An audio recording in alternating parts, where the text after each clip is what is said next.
It's the Worldwide Sports Radio Network.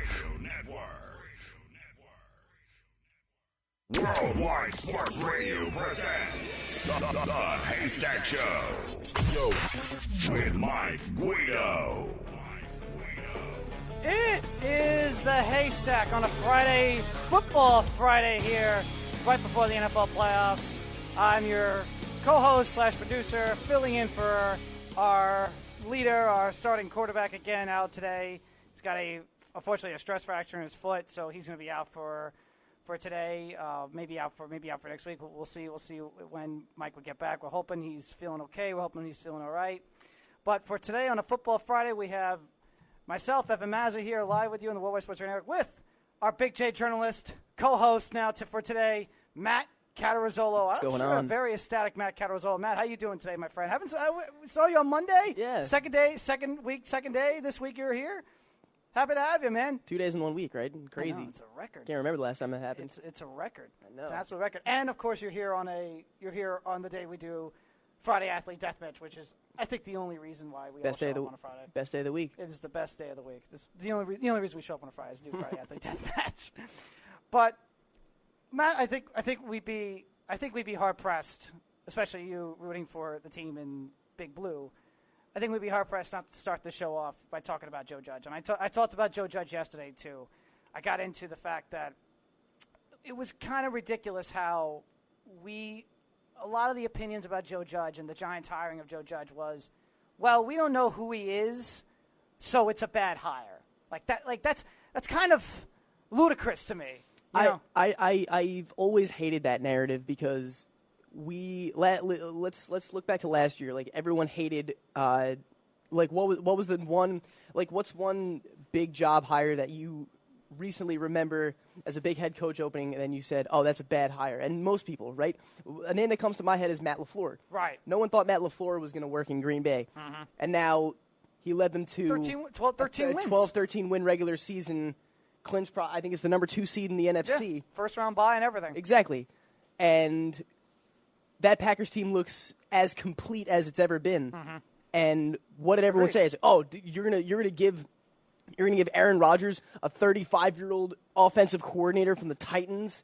Yeah, see how that goes. See a guy with the Titans, who the Titans offense had trouble last year. Exactly. So it left a lot of people thinking, and there are also been other hires. Other hires I mentioned before, John Harbaugh. No one knew who John Harbaugh was. No one knew. With the Ravens, it was Rex Ryan, Jason Garrett, and then they hire John Harbaugh. I was like, who is this guy? Special teams coordinator, just like Joe Judge. Look at like a guy like Kyle Shanahan. Look at what he's done in just 2 years in San Francisco. The 49ers were a bottom 5 team in football for years. Now, they're the best team in the league. It's almost like you snap your fingers. Mm-hmm. And Joe Judge now, we see. I was mentioning we got to look. If you want to make, you can make an opinion on whether you think he's a good coach or not. If you think he's a good hire or a bad hire, truth of the matter is, we'll find out in 3 years, about 3-4 years, whether this was the right move or not. That's what I'm saying. Yeah. It's seldom that it's immediate. Mm-hmm. You're not again. We just talked about Matt LaFleur making an impact in just one season. Yeah, it's a very short period of time. But at the same time, especially if the team is in such disarray, such as the Giants, it takes time to put the pieces back together. Now, what else rests on Joe Judge's shoulders that I think is going to say a lot about him is who he chooses as his coordinators. Mm-hmm. We're going to get a new OC, and we're going to get a new DC. There's a lot of good names out there. You know what? I wouldn't even be upset if Shermer was just demoted or reassigned to OC instead of head coach, because he is a serviceable offensive coordinator. There are some guys who are just made to be coordinators. Exactly. Like, you can do it. Like, look at McDaniels. McDaniels tried head coaching, even though he's probably going to give it another go. But there are guys that are just better in that position. We don't know if Shermer is that guy, but evidence would suggest that he is. Right? Maybe he just hasn't found the right environment, etc. 9-23 in 2 years in Cleveland, 9-23 in 2 years with the Giants. Goes to the OC with the Minnesota Vikings and has some success there. A couple playoff appearances. I believe he was in Philadelphia for a while as well. These are just environments can fit certain people and certain staff. So I think the way it goes like that, if you want to look at Joe Judge being a no-name, they just got to give it some time. If you give it some time, you just got to be patient. So once you realize that the Giants have not been even a decent football team in the last, whatever it is, 6-7 years, you can't just expect to fire your head coach and things are going to be all good. Hire another coach. Boom, we're back on track. No, that is not the case. Got rid of Coughlin, Ben McAdoo, 1 playoff appearance. Got rid of him. Got rid of Jerry Reese. Pat Shurmur, 9 wins, 2 seasons. Got rid of him. Kept Dave Gettleman, trusting him to run this organization. 9 wins in 2 years each for Pat Shurmur with Exactly. Cleveland and the Giants. Exactly. Strange. The exact same record in the exact same amount of time. Mm-hmm. And I think also, you listen to Joe Judge, and my thing was you had to really look and research what he was doing and how the teams perceive him, how did the Patriots perceive him.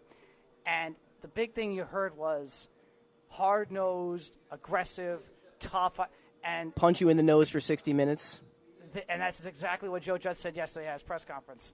The thing and a lot of people are going to talk about, we're going to put a you're going to field that the people of this city and region will be proud of, because this team will represent this area. We will play fast. We'll play downhill. We'll play aggressive. We'll punch you in the nose for 60 minutes. We'll play every play like it has a history and a life of its own with a relentless competitive attitude. We'll play fundamentally sound. We will not beat ourselves. That is our mission right here.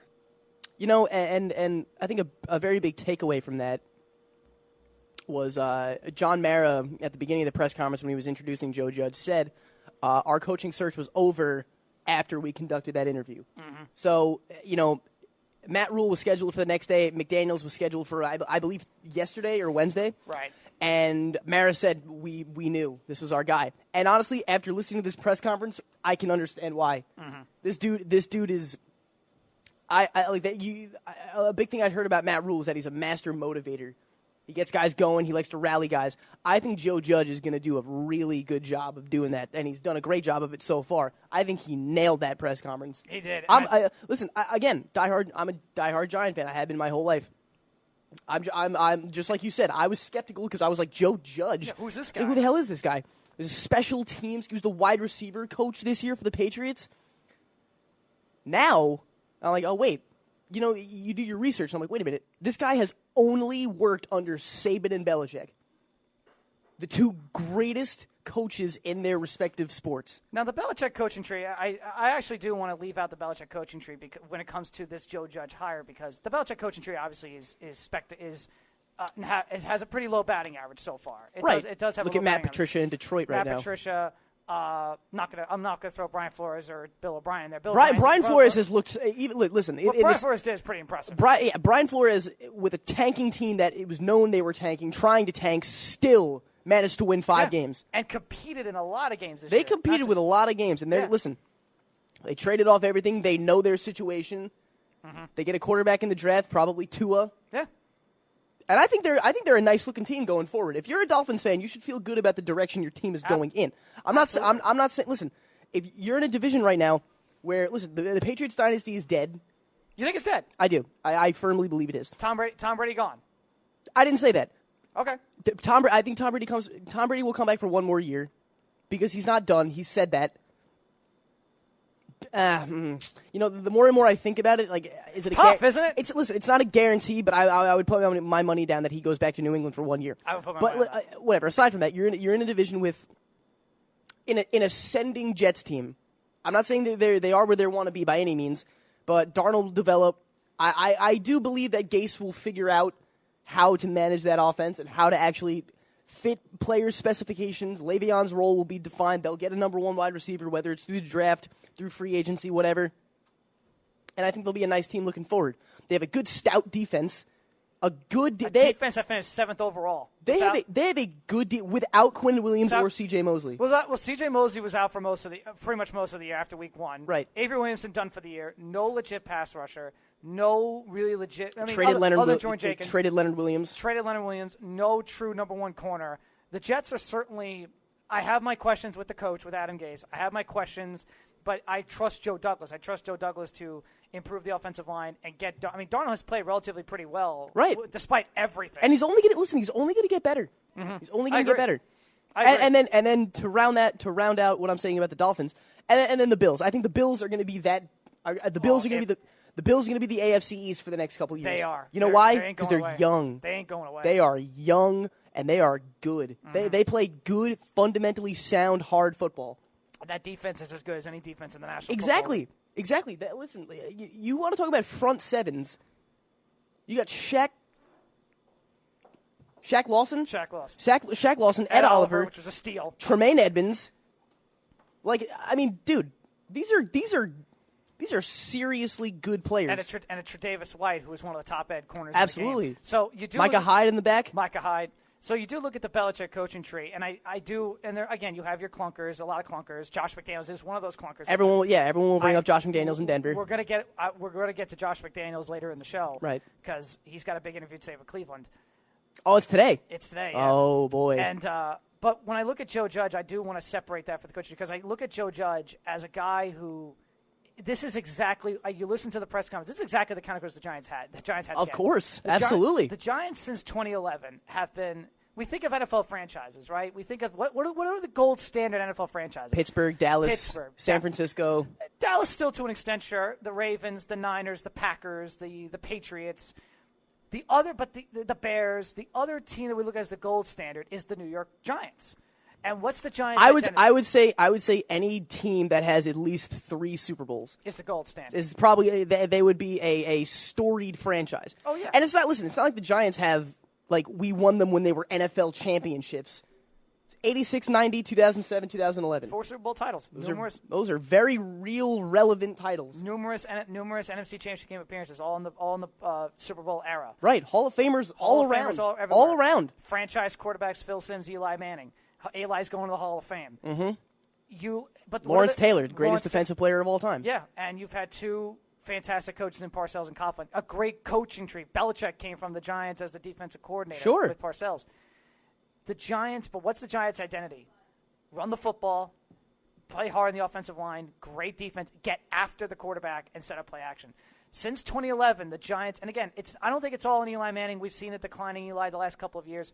But I don't think it's all in Eli. The offensive line's been terrible. Really, no running games to Saquon Barkley. No running game at all. No running game at all from, I would say, about 2013.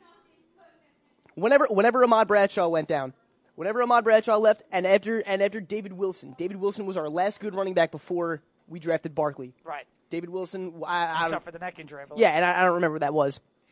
But then up until the day we drafted Barkley, we had little to no running game. Right. So, when you and even then, that's Eli Manning in 2018. Eli Manning, that's what, 36, 37 years old? Right. Eli Manning, that's not exactly, again, that's not when you wanted to take advantage of the last chances you would have had winning yet another Super Bowl with Eli Manning. Sure. And since 2011, the Giants have been one of the more, not only one of the worst franchise turns of wins and losses, tumultuous, one of the worst run franchises. I think John Mara. You mentioned John Mara before, and I want to ask you personally as a Giants fan, and because I get that feeling with Giants fans that John Mara has kind of lost a little respect as an owner from Giants fans. Absolutely, and I don't want to put that all on the shoulders of John Mara because John Mara. Listen, the Maras have owned the Giants forever, at least my lifetime. I know before that, and I think the root of all of the kind of lack of trust between the fan base and the organization, stems from one guy, and it's Dave Gettleman. And I think that really happened right after the Odell Beckham trade. So, Dave Gettleman comes out in the press conference and says, answers a question about the Odell Beckham trade rumors that they were at the time, and he said, listen, we did not sign him to trade him, right? 5 years, $95 million is what we signed him to. Made him the highest paid receiver in football.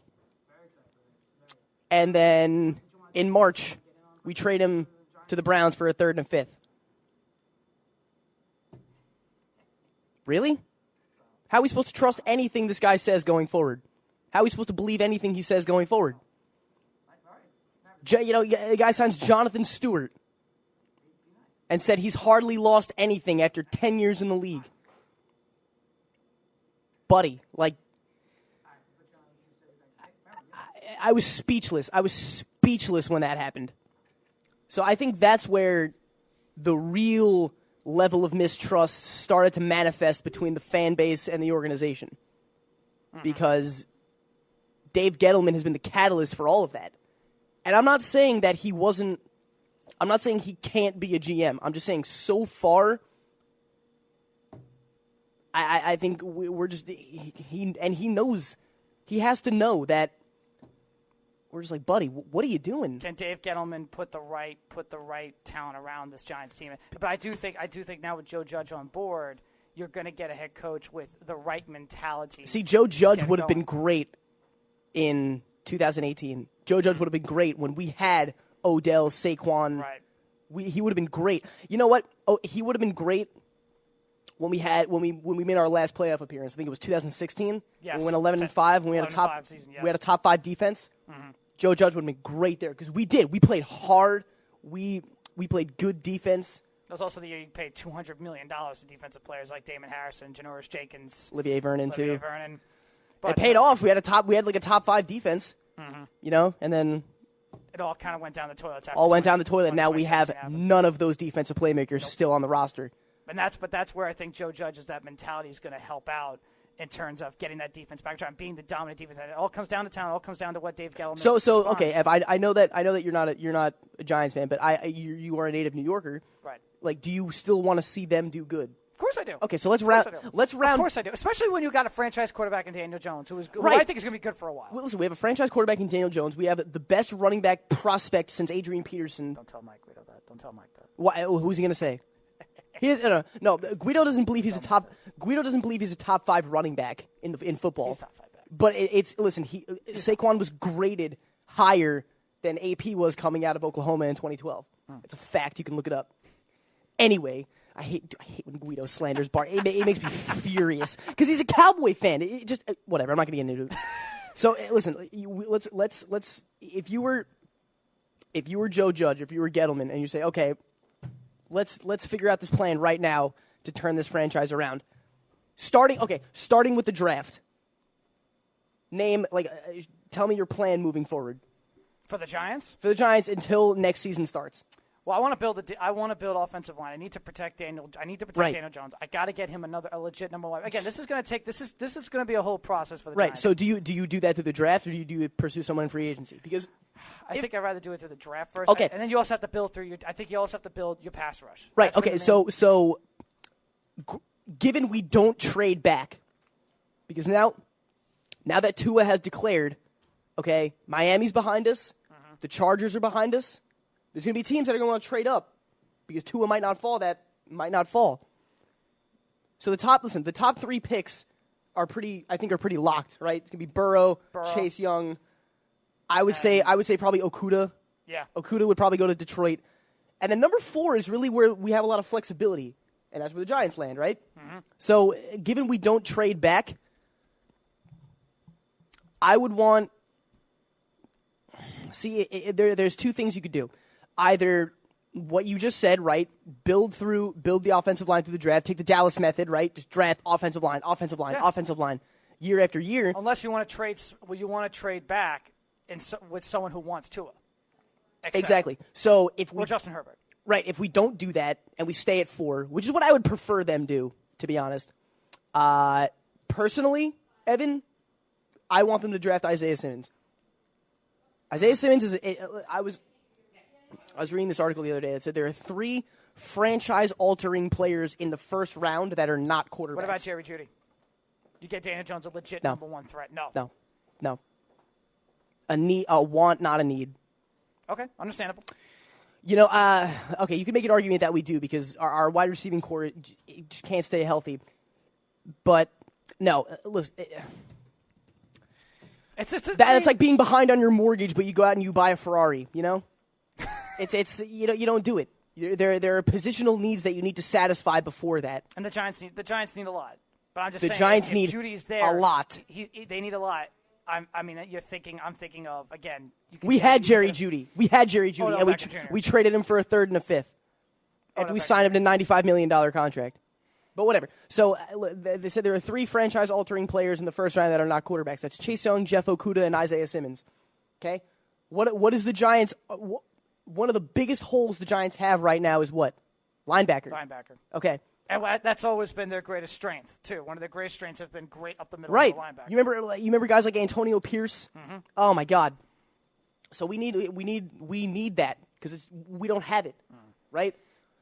And I think we fumbled it with Chase Young when we beat the Redskins in whatever was it? Was 16 that or 17? Was that the most bittersweet win you've ever had? You see, I've never rooted for the Giants to lose harder than I was. Because I remember I was watching it with my father, and they were in overtime, and I go, they're going to win. I was like, that's it. They're going to win. That feeling it's done. in your head. It's done. Listen, Rosas can miss a 40-yard field goal in the regular season. That's going to put us in a position to win the game, in week 1. But he nails that one to send us into OT when we have to lose this game. Right. And it's funny.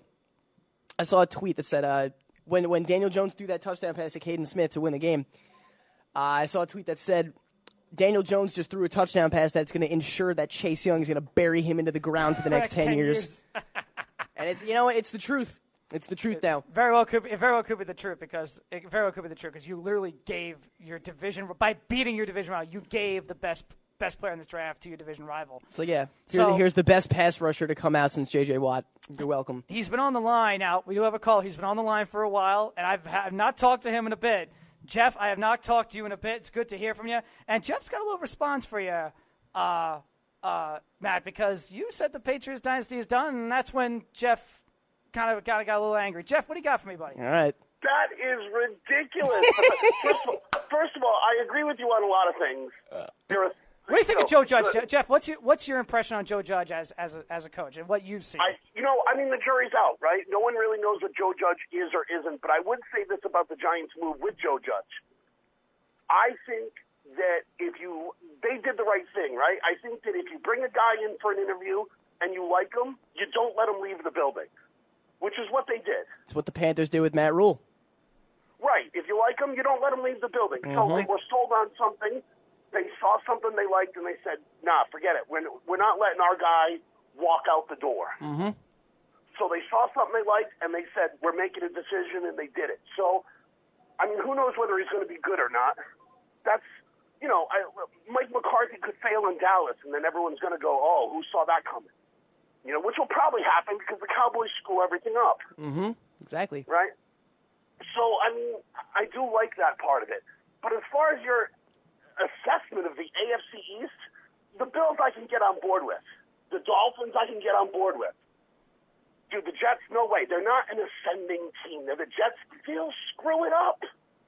They'll screw it up. They're the Jets. I think with Joe Douglas, if you're a Jets fan, you do have to have faith in him. And I think with Sam, what also gives you faith is, again, while the 6-2 stretch, we could kind of take it one way or the other, the 6-2 stretch that they finished on. The Jets should have had 10 wins this season. But that's, again, you're right, but that's also the result of losses to the Dolphins and the Bengals, right? And they blew a 16-point lead in week 1 to the Bills. And lucky wins to the Cowboys. Exactly. So they should have had 10, 11 wins this season. I wouldn't say it was lucky. They definitely outplayed it. But they're the Jets. They'll find a way to screw it up, though. That's what I'm talking about. You're talking about the same franchise who dumped off $80 million to Anthony Barr, and he said, Jesus Christ, I don't want to be a Jet. I'm out of here, bro. And Evan and I were just talking about this before. They did that without 3 of their defensive stars and losing corner pieces of that offense like Leonard Williams and Avery Williamson. And the guys they do sign, they don't want there. How do you think Le'Veon Bell's going to play with crazy eyes over there, being like, oh, dude, I don't like this guy? Well, if Adam Gase starts using Le'Veon Bell, I think we might be. The Jets will find a way to screw it up. But I find it funny, a team that has been to 4 straight Super Bowls, they finally lose a playoff game, and everyone's shoveling dirt on their foreheads. Well, it's not just one playoff game. There's a lot of things going forward that suggests that the Patriots are going to see worse days 90% ahead. of their defense is coming back. That was the number one defense in football. I think, okay, the number one defensive football for the Patriots. I felt that way early in the season. And, again, I want to hear your opinion on it, Jeff. Later in the year, it was against bad teams. It was against bad teams, but they still played good against good teams. Later in the year, their deficiency, right? But if you look at that team, their deficiency and the deficiency on defense was because the offense wasn't getting first downs or scoring points. And I would agree with you there. That I would actually agree with you. I agree the offense was more of a problem than the defense. But I did see the defense give up a lot of yards and give up a lot too in the running game. The Dolphins game was pathetic. That was terrible too. That was terrible too. Was ridiculous. But they, again, the offense was 3 and out every possession of that game. Now, they literally scored all their points in the second quarter and then didn't play any more football. No, you're not. I don't think. No, you're not completely wrong on that. I do think the offense played a factor in the defense not stepping up. But I think also with the Patriots, what we're looking at with the Patriots is this. The offense needs to get obviously we need to find out what's going on with Tom Brady. What happens with Tom Brady? If Brady's gone, now if Brady is gone, I will sit here and say the dynasty is done. Jeff, what happens if both Brady and McDaniels are gone next season? Oh, if McDaniels leaves, oh no, what will we do? Oh, that's right, sign Chad O'Shea back. Oh, okay. See, again, so how could you argue that? Okay, yeah, 4 straight Super Bowls with Brady, Belichick, and McDaniels. You lose 2 pieces of that, and you still think that they're going to be you still think that they're going to be a powerhouse? Do you think Josh McDaniels was already there? This would be the 3rd time he left. Well, okay, you're going to count the Colts time? Did he leave to go to the Rams? Did he leave to go? He went somewhere else too. Denver. We got him back from the Rams. Denver, right? A bunch of times, and they've still had a pretty good 20-year run. We're actually going to talk about Josh McDaniels later in the next hour of the show, because he's interviewing for the Browns today. But when I see with Josh McDaniels, I actually kind of looked at that game with the Tennessee Titans, and I really was unimpressed with Josh McDaniels' play calling in the second half. And I do think Tom Brady. I think the big question for the Patriots is what happens with Tom Brady. Now, if he's gone, it's the end of the dynasty. If he's back, I'll say the dynasty lives for another year. But it's more so what happens with does again at 43 does Brady fully hit the cliff? I'll be the first to tell you it's not great. But go ahead and look at Josh McDaniels in Denver and be like, oh, my God, if the Patriots lose that, they're all done. You got to find. I think you have to find weapons first for the Patriots. You got to find weapons if you're going to make this work with Brady for at least one more year. If he does come back, you got to get more weapons for him. You got to at least fix the offensive line. There's a tight end out there they can easily go and get that's affordable. They can use the draft to get more receivers and things like that. I mean, it's not like they don't have anything. Mohamed Sanu's pretty good. N'Keal Harry is super young. Julian Edelman is still there. Go and sign Eric Ebron, and there's your tight end. So Eric Ebron is the answer to preserving the greatest dynasty in American sports. Sanu struggled too for the Patriots this year. Sanu, yes. It was a major issue for the Patriots. A major issue. Go and look at their tight end production. It was terrible. And if it's when you have 37-year-old Benjamin Watson out there, it's going to be a problem. I mean, it was a horrible, horrible idea to go forward with Izzo, Lacoste, and Ben Watson. They were terrible. Right. They were terrible. They could draft Alex Okwuegbunam and they'd be fine. Yeah, I mean, look, I don't know. Listen. I don't see it in a division with the Buffalo Bills, who are not only better than the Patriots today, but way younger. If that were the case, why did the Patriots beat the Bills twice this year? They beat the Bills twice this year. Both those games were tough. I watched that second game. They were competitive football games. The Patriots were clearly better. I don't know if they were clearly better. I think they were better. They were still better. I don't know if they were clearly better. The Bills, if Josh Allen makes, again, one or a couple more throws, if the defense, I do think the Bills are on their way. It was definitely the first game they met. What did Buffalo get? Didn't Buffalo get 4 turnovers in that game against the Patriots? And they lost Josh Allen for the rest of the game. And then they lost Josh Allen for the rest of the game to play with Barkley. The second game, I thought Buffalo had. Sometimes it takes growing pains for teams to get there. It takes growing pains. But Buffalo is on the way up. I agree 1,000% if Tom Brady is back. The Buffalo Bills, I think, are a legit threat to take that division. I do think. Would I pick the Patriots to still win the division if Brady's back? No. I would. They will be a tough team next year for sure. My argument was they were a better team this year. Really, the Patriots put them in their back pocket twice. They weren't a better team this year. No, it's not about whether they were a better team this season. It's more about now looking forward into the future. And I think looking forward into the future, I think you could make the case Buffalo could be better. Now, again, if Brady is back next season, it all goes back to Brady. I keep bringing it back to Tom Brady. If Brady is back next season, I will still pick New England to win the AFC East. But here's the other thing to that. Everyone said that whole thing about Drew Bledsoe. Oh, we need Drew. Got to have Drew. They put a kid in, tailored the offense around him, and won Super Bowls. Okay, but so do we have that right now? Do we have that right now with the Patriots? Right? Yeah, is Jarrett Stidham the guy who's going to lead the Patriots to a Super Bowl next year? You want to know it? He's an SEC quarterback, and I don't even care if Mike Guido hears this. He can stuff it. Is Jarrett Stidham any worse of a prospect than Dak Prescott was coming out of college? Oh boy. So okay, so do you Be want honest. Be honest. do you want the Patriots to draft a quarterback in the first round this year? Hell no. Really? I want them to let Joe Tooney go, kick Isaiah Wynn inside, and take a left tackle. Okay, that's not a that's not a bad way to go. Isaiah Wynn can never stay healthy.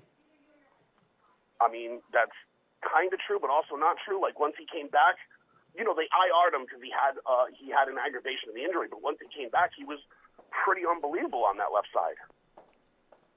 And he's only been there for 2 seasons, by the way. Right. Like a ruptured Achilles is a freak accident kind of thing. And I mean, he played last year. He played the last 8 games this past season. The Patriots have a decision to make. You could go offensive line or get a receiver, but if a quarterback is on the ball, say it's Tua. Say Tua does fall. I don't think he's going to fall. But you could go get. They're going to pull his Josh Rosen. You could go get Tom Brady. You can re-sign Tom Brady and bring. It's not a bad move to bring back Brady and draft a quarterback to sit behind him because eventually you're going to have to go through the future life without Tom Brady. Brady's going to be 43 years old, so you are eventually going to find a quarterback. Totally, but would a wrong move be getting Josh Rosen? Wrong move. Josh Rosen hasn't really. Josh Rosen has had a very particularly. The league has been very unkind to Josh Rosen. Right. He's had an unusual journey so far in just 3 years. Arizona traded him, said he was their guy, kicked him out the door. Miami he's behind Ryan Fitzpatrick. So I mean, he hasn't really. I don't want to say he hasn't been given the chance because he did start. A top-end draft pick. People were ranking him. For cheap. People were ranking him above Lamar Jackson. People were ranking him above Josh Allen. Above Josh Allen. People were ranking him very high. So, I mean, I saw some lists where he was above Baker. I saw some lists where he was above Darnold. There were expectations for him, but players in this league are only as good as the situation you get drafted. Absolutely, into. And when you get drafted to the Arizona Cardinals with the worst offensive line in football, I believe no David Johnson for that year, right? With 2017. I think Johnson was. Yeah, I think he was. Was Johnson out that whole year? Johnson was out that whole year. So barely any running game, no offensive line. Running for his life. Exactly, running for his life. And then they fired Steve Wilkes after that season. So think about what changed systems. Exactly. So what really was fair? Yeah, Jeff, you're exactly right. The league has been very unkind to Josh Rosen. He's right, but you can say that about a lot of quarterbacks. The Jamarcus Russell to the Raiders, Achilles Smith to the Bengals. Okay, Jamarcus Russell was a lot of things. So this wasn't the league wasn't unfair to Jamarcus Russell. Jamarcus Russell was unfair to himself. Yeah, Jamarcus Russell bonus and went to a Chinese buffet and ate everything. So I understand that. Jamarcus Russell, they handed him blank tapes. Oh, yeah. Asked him if Jamarcus Russell watched it. And he goes, "Yep." No, but all right. So throw that one out. But you know what I'm saying? A lot of these high draft picks, when they get drafted into bad situations, aren't going to work out because they're in a bad situation, not because they're not good. Right. I mean, listen. Do you think Baker Mayfield would work somewhere else besides Cleveland? Debatable, because I think it would work perfect in Arizona with Cliff Kingsbury. I think Baker Mayfield will work a lot of places not named Cleveland. Also, I don't think that he should have been the number 1 overall pick. Again, when you like your guy, you don't. It's the same thing with what the Giants did with Daniel Jones. When you see your guy and you like your guy, you don't wait. You don't pass 6 and go because we can get him at 18. But you don't take that chance. But I think also that's where the Patriots could. Again, we're a long way still from the draft. We're all just thinking and speculating, doing mock drafts right now. We're a long way from the draft. That could be the case with New England, even if with the resign. I'm putting this in perception of with the re-signed Tom Brady.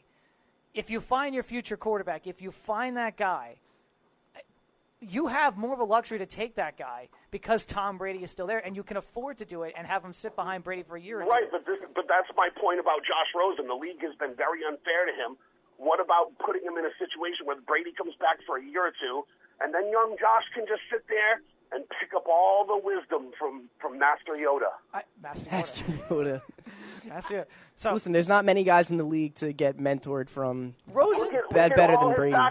Look at all his backups now. Jacoby Brissett did a pretty good job. Jacoby Brissett won't start. I'm not gonna. He did a pretty good job with a Colts team that has nothing. I don't know if they have nothing. I don't know if they have nothing. The Colts have nothing. The Colts have a talent. I don't want to turn around and hand the ball to Marlon Mack. Marlon's pretty good. Marlon Mack's okay. T.Y. Hilton's a serviceable wide receiver. So he's actually. No, T.Y. Hilton's really good, but past T.Y. Hilton, look around at the rest of that receiving core. Who do they got? Paris Campbell is young. Who was hurt all year? Jack Doyle's a decent tight end.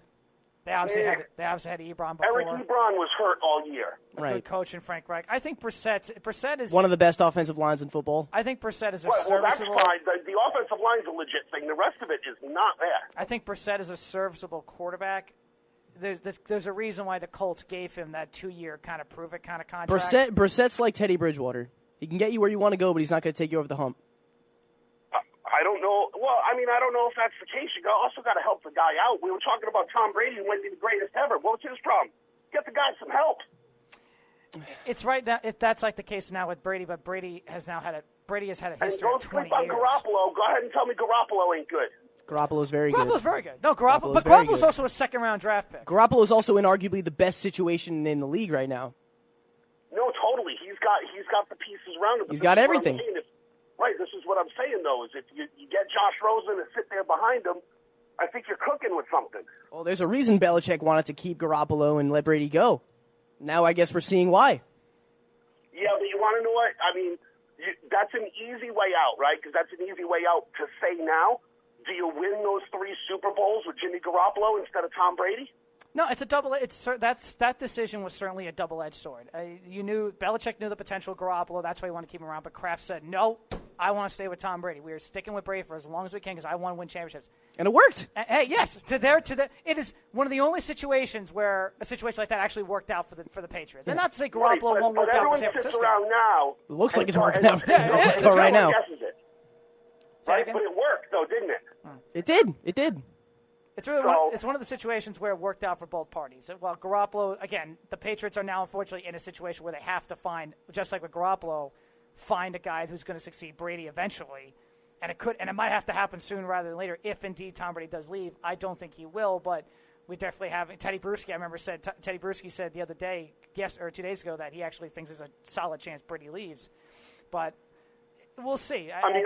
I want to move on from the Patriots. Just one last point for you guys. We do have to let you go. You just said the draft is a long way off. Free agency becomes before the draft. The Giants move, honestly, Ty Conklin to shore up that line, not a draft pick, then CeeDee Lamb. I agree with that. Jeff. But you think CeeDee Lamb at 4? 100%. Wow. Oklahoma? So listen, CeeDee Lamb is fantastic. I think his pro comp was like DeAndre Hopkins, and I think he's going to be a fantastic receiver. But you don't think they should go defense or offensive line at 4? Hell no. You are out of your mind. Daniel Jones. It's all about Daniel Jones. If you put CeeDee Lamb, Slayton, Evan Ingram is made of glass. Evan Ingram cannot stay on the football field. He shouldn't be a tight end. His physique his physique is not built to be a tight end.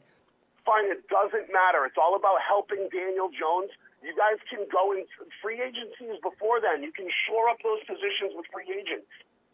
You're not the Jets. If you back up $80 million to someone, they're not saying no. Look, listen, in terms of free agency for the Giants, 2 names pop into my head immediately, and that's Conklin and it's Yannick Ngakoue.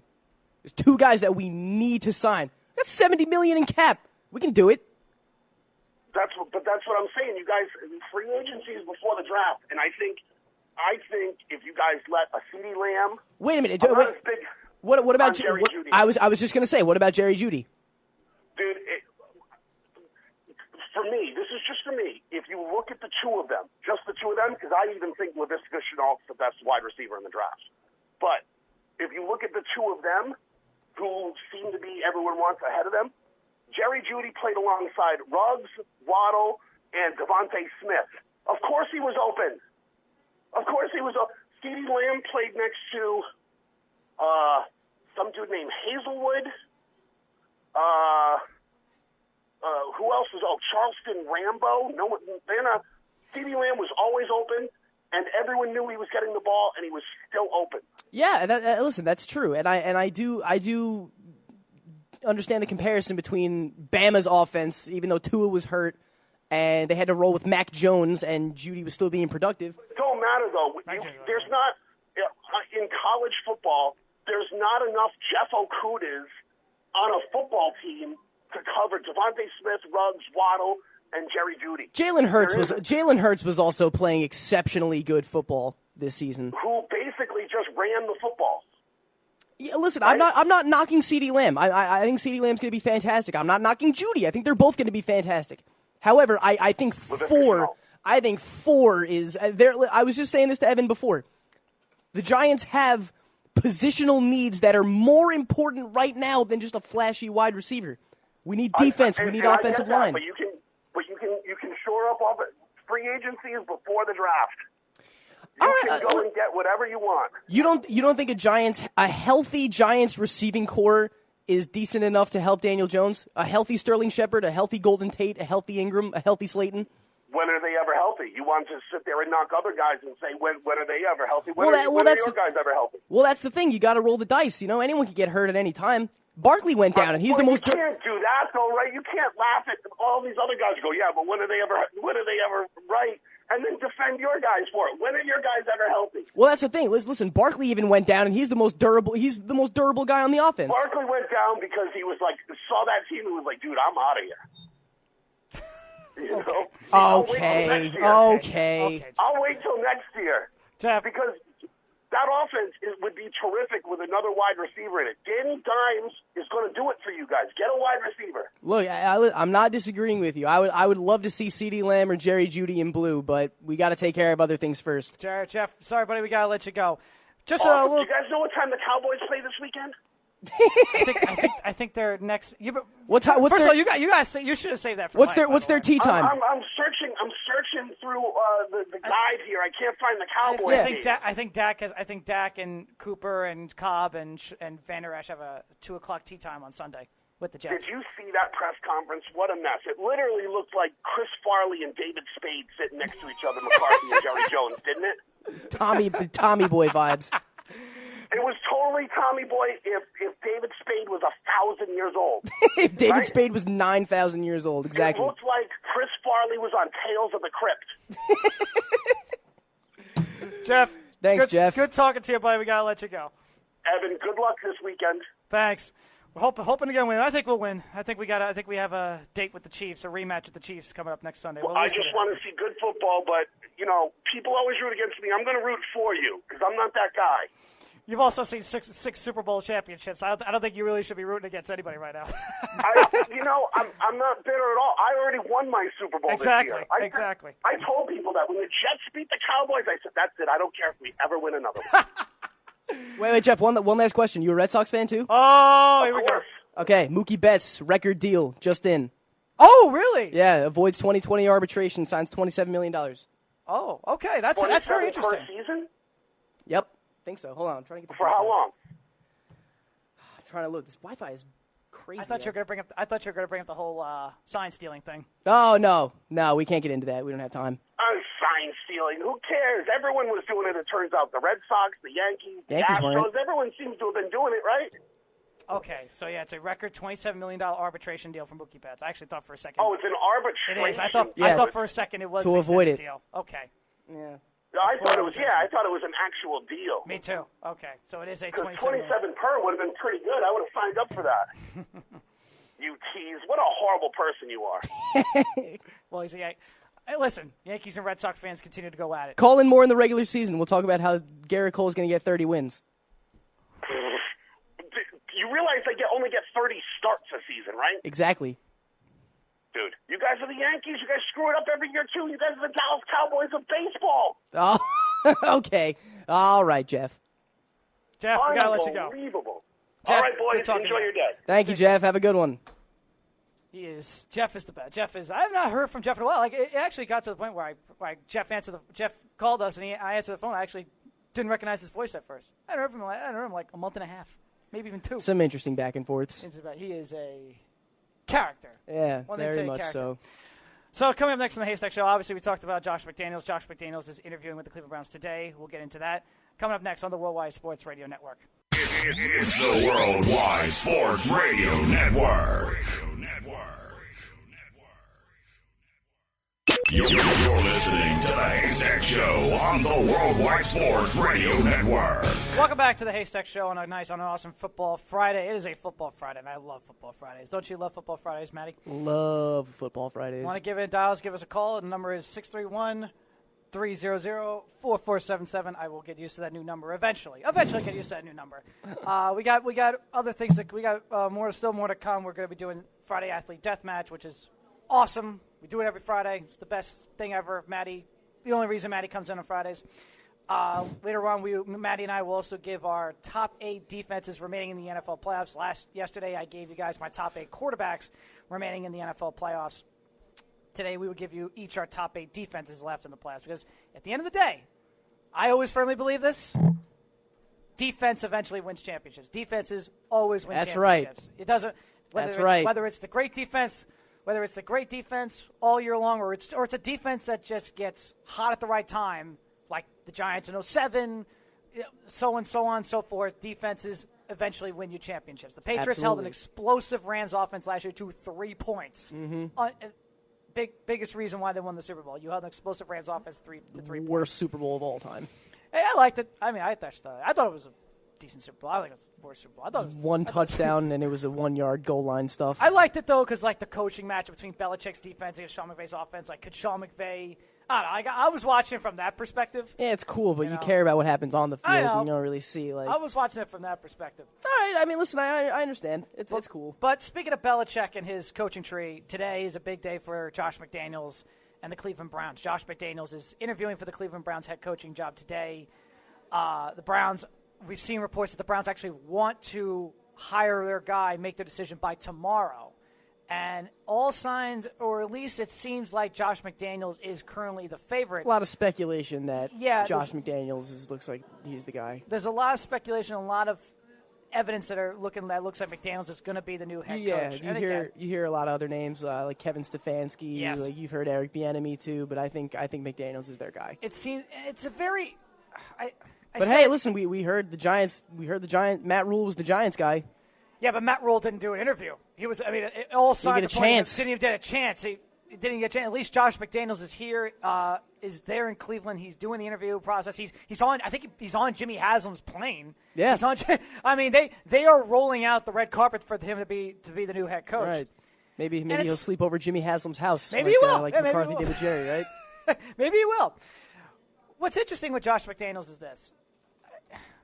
I feel like this is where I do go to the Belichick coaching tree. I kind of put it to the side with Joe Judge, but I'll stay it here with Josh McDaniels. Josh McDaniels, and I said it yesterday on the show, I would not hire this guy. I wouldn't hire Josh McDaniels. His record in Denver was spotty. His record in Denver, nothing worked. It didn't work in Denver. There was the whole cheating scandal, of course, videotaping scandal in Denver. We kind of forget about that videotape scandal. We always talk about the Patriots and videotaping scandals. Mm-hmm. It happened in Denver, too. Yeah. And Josh McDaniels' inability not to tell the NFL, not to tell the Broncos that this happened, it got him fired. The fact that he wasn't able to tell them about it, and the fact that he knew about what was going on. Of course, infamously last year with Indianapolis, it looks like he has the job. He's going to be the head coach. It's all set and done. He's going to be the coach. Backs out. He goes right back to New England, kind of leaves the Colts hanging. Left the Colts at the altar. Left them hanging. Well, look, listen, they ended up with Frank Reich, who is a very good head coach so far. When that move was made, they got Frank Reich. I said it was a blessing in disguise. I'm saying, yeah, maybe it was a blessing. Yeah, you're exactly right. It was a blessing. Maybe they're better off. To me, they are. McDaniels, even without Andrew Luck, they're still they're not suffering. They're obviously to be better with Andrew Luck, but who saw that coming? They'd be a playoff team. I mean, and again, we did get into the Colts with Jeff early on, and the Colts, again, I don't think Jacoby Brissett's a bad quarterback, but he's certainly a quarterback that's serviceable. There's a reason they gave him that 2-year contract. Yeah. The Colts definitely, I think, would have been a playoff team with Andrew Luck, but that's the Colts. For Josh McDaniels, and I think for the Cleveland Browns, the Browns are going for, it seems like, the big name assistant coaching hire. They see the Bill. I think they're kind of glossing over the Belichick tree. They're glossing over what Josh McDaniels has done with Tom Brady. And again, this is something we did get into with Jeff for a bit. And I do think Jeff is right to this point.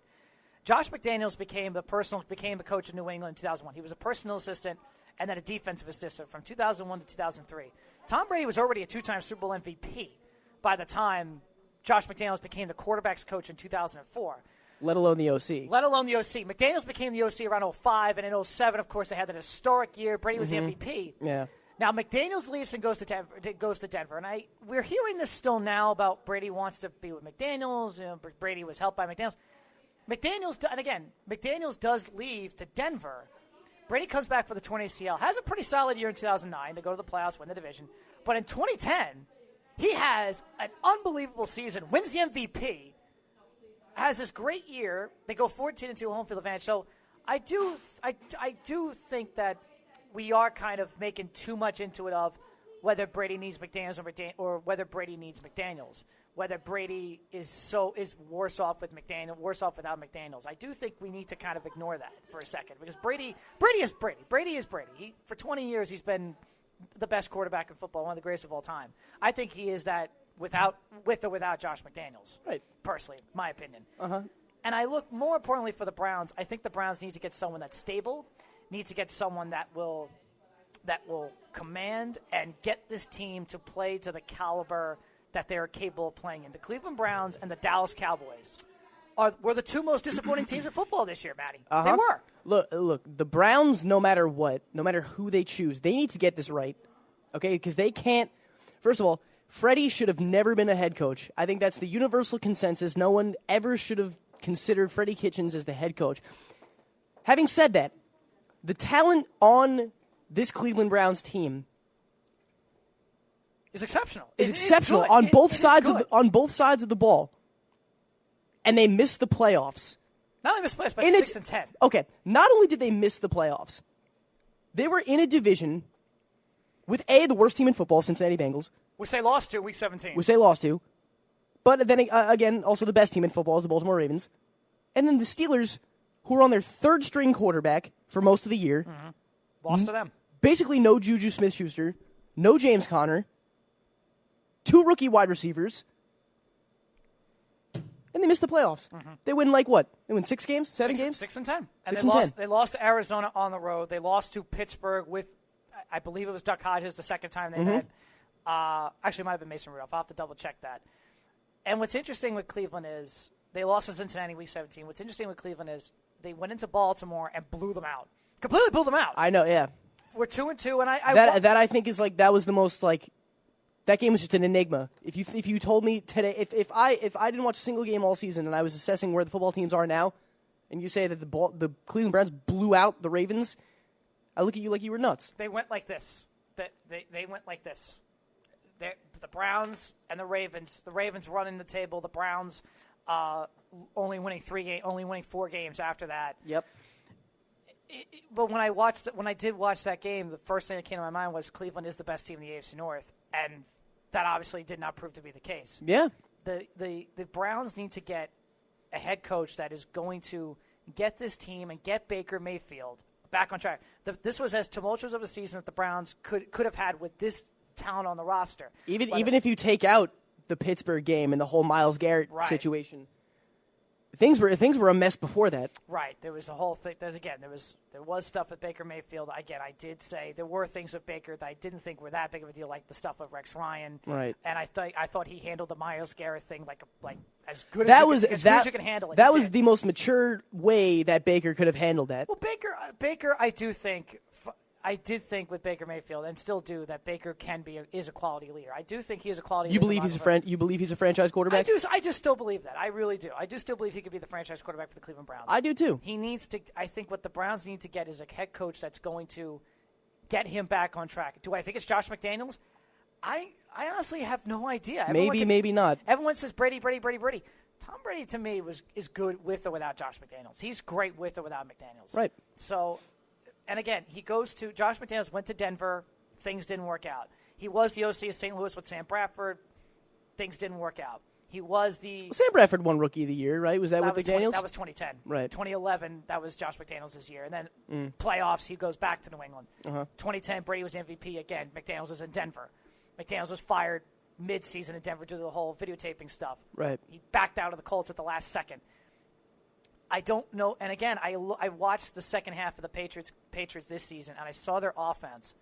And yes, wide receiver was a problem. Offensive line was a problem. And yes, to an extent, yes, Tom Brady had some pretty bad games. But I also thought Josh McDaniels' play calling could have been a heck of a lot better. I thought Josh McDaniels in the second half against the Titans, his play calling and his design was awful. It was awful.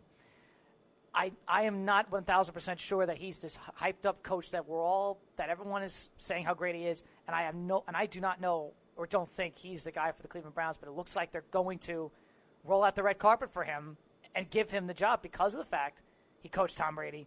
He's from the Bill Belichick coaching tree, and I think the Browns once again are going for quantity, not quality. Who do you think should be the coach of the Cleveland Ron Browns? Rivera. I thought Ron Rivera should have been the head coach. Yeah, okay. I thought he was and Mike and I agreed on that. He was the perfect hire for a hard-nosed, tough, going to focus on defense, going to focus on football. I thought he was a lock for the Giants. Ron Rivera? I thought Ron Rivera was a lock for the Giants, and I thought Mike McCarthy was a lock for the Giants, too. McCarthy to the Giants, I think, was interesting. Even Gettleman said, regarding Ron Rivera, he said before we could even submit an interview request, it was done.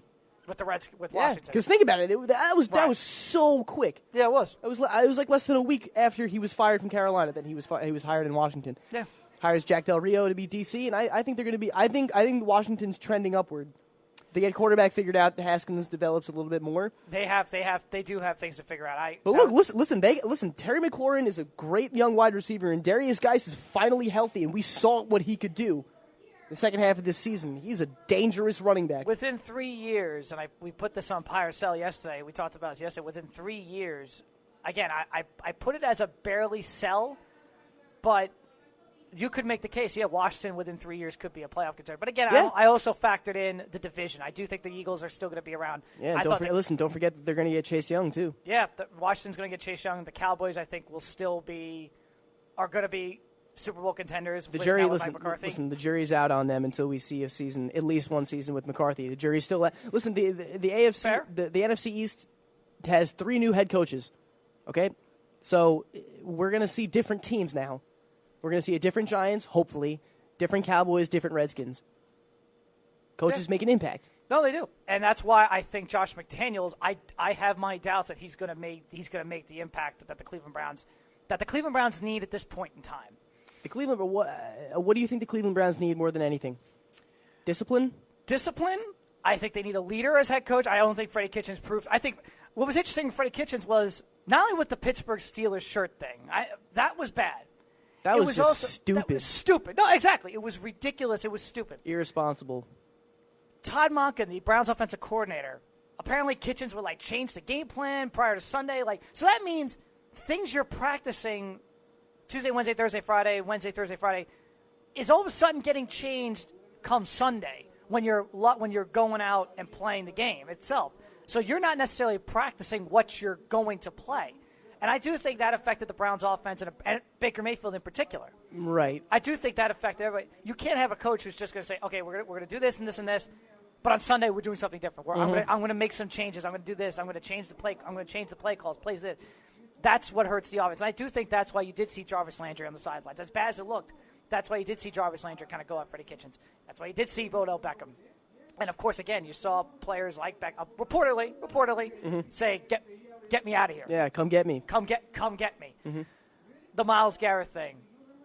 This is a Browns team that I think needs a head coach that's going to command leadership, right. That's going to keep the locker room together in tough times, in the grind of a season, and a guy who is going to, most importantly, bring a winning culture, bring a winning foundation. Right, absolutely. And some will say, well, what about Bill Belichick?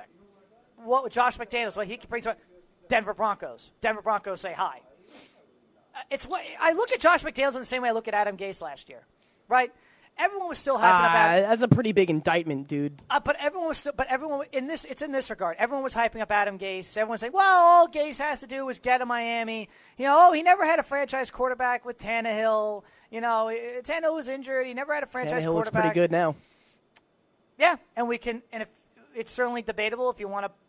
It's certainly debatable if it's because of Adam Gase, but I do think Tannehill is having success. Because if you want to look at other players that have gotten away from Adam Gase this season, Devontae Parker, Kenyon Drake, Devontae Parker, Tannehill, they're all doing pretty good. But again, it's all situational.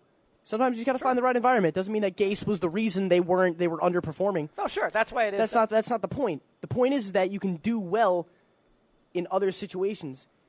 If you're struggling where you are. Maybe you just need a change of scenery. Sure. But and Devontae Parker stayed in Miami, of course. He stuck around Miami, of course, and he had a very good year with Brian Flores. Yeah, and that's why I mentioned earlier. That's why I think we both agree that Brian Flores is doing a pretty good job so far in the situation he's been put into. So I think moving forward, Brian Flores is actually, once he gets a team around him, I think he could do some interesting stuff. Yeah, but I think with McDaniels and I compare McDaniels and Gase is the fact that they're both heavily regarded offensive minds still, despite their previous failures, and people are willing to give them second chances. I questioned the Adam Gase hire when it was made. I did give Gase a bit of a pass because of, again, the Darnold, especially early in the season, the mono thing with Sam Darnold, the three game lose streak that happened without Darnold. I did give him a bit of a pass for that, but as the season progressed, I was like, my tune changed. I said, okay, you know what? This is just not going to happen. If the Jets are going to succeed, it might have to be in spite of Adam Gase. As crazy as that sounds, it might have to be in spite of Adam Gase. Gase is just going to have to do the best job he could do, and he's going to really have to try to prove himself. Look. It's going to really have to be. It's going to be the same with Josh McDaniels. Is Josh McDaniels really a great offensive mind that we're still hyping him up to be, despite previous failures? Good coaches have gotten fired. Like Andy Reid got fired in Philadelphia. But Andy Reid had a great track record of success at Philadelphia. Okay, but still, listen, sometimes it's situational. Mike McCarthy won a Super Bowl. He went to the playoffs. What was it, like? 7, 8 or 9, 7, 8 years, 8 years in a row. Got fired in Green Bay. But I don't think we can compare McCarthy and Andy Reid. I'm not comparing them as individuals. I'm just saying that sometimes to Gase and McDaniels. They situationally, environment matters, which I think is fair to say, despite the struggles of where they are now. You know what I'm saying? Right. No, I understand. Now, this Josh McDaniels. It's with Josh McDaniels. McDaniels is interesting, though. With Josh McDaniels, I thought he backed out of the Colts job because he was going to be the heir to Belichick. Right. And that's where I kind of say, all right, that would make sense if he stuck around as the Patriots head coach and someone I'm sure Kraft knows and trusts, and Belichick, who's worked with him for a long time, knows and trusts. Would I still thought that'd be a good hire for the Patriots? No. If Belichick were to retire and they gave it to McDaniels. Yeah, but at the same time, they trust him. Okay, but think about it, dude. In recent years, even before, let's look at from Denver, from when he was in Denver to now. So let's say the last decade, okay, 2010 to now. Whenever there's been a big head coach opening or just a bunch of head coach openings, McDaniels' name is always out there. It's always have you ever realized that? Yeah, no, and that's what I don't get though. Why is his name always out there? His name is always in the conversation. That. Exactly. Listen. Last year there were 7 or 8 openings. The year before that there was a couple too. So I feel like every time I heard Josh McDaniels is going in for an interview or submitted an interview with Patriots OC Josh McDaniels. Right. It's dude, I feel like this guy's name is always there, but he's only left really one time to actually pursue something. Right.